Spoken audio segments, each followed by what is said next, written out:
Alter Bridge is one of the bands who I feel may never get enough credit for the talent level that is in the band. This is a group that has been going strong since the days of their debut One Day Remains, which is now 15 years old.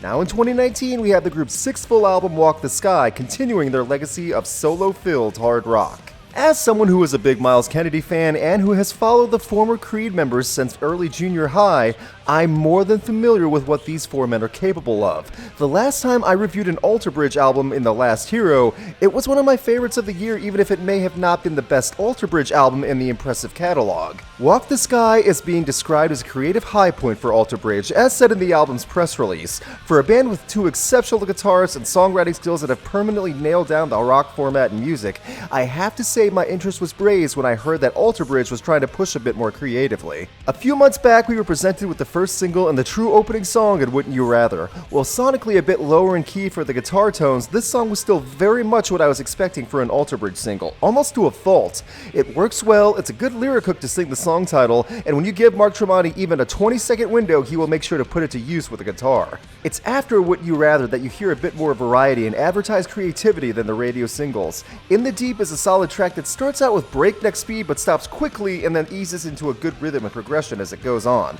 The transition between the two is a bit jarring to say the least, but after a few plays you can hear what they were going for. That's where an example of the creative high point comes in. It's just different enough and refreshing for Alter Bridge, while still sounding similar enough for older fans to enjoy it and not be too different from what they're already used to. It's kind of like trying to split an atom when you do this. Too far one way or the other, and everything's ruined. Godspeed follows and is a standout on this album. Godspeed has a ballad feel from the opening notes, and the rhythm guitar is fantastic. Lyrically, it's part brooding, part realizing you have to move on. It's great.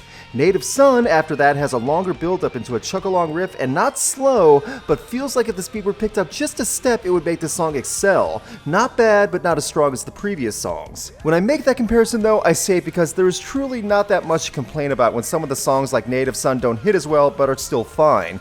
Take the Crown is where the riffs and guitar hooks really come into play, and it's obvious from the first minutes. The vocals aren't as prominent on this one, but the guitar solo and the overall melodies from beginning to end are what the song is all about. Indoctrination is undeniably supposed to be a darker, creepier sound with the steady drum hits and lyrics about being in your head, but this is unfortunately an off-putting halfway point and easily the most skippable of the album. It's hypnotic with the rhythm, but not in a good way. This also feels like Alter Bridge trying to do something slightly different, but this time it just doesn't connect. I'm not a fan of every song on this album, but I definitely do not hate anything on Walk the Sky. And I would much rather have a band like Alter Bridge take a few wild swings and have a miss here or there than have the same average quality band turn out the same sound over and over again. The bitter end is more enlightening and builds up in tone a bit like Godspeed.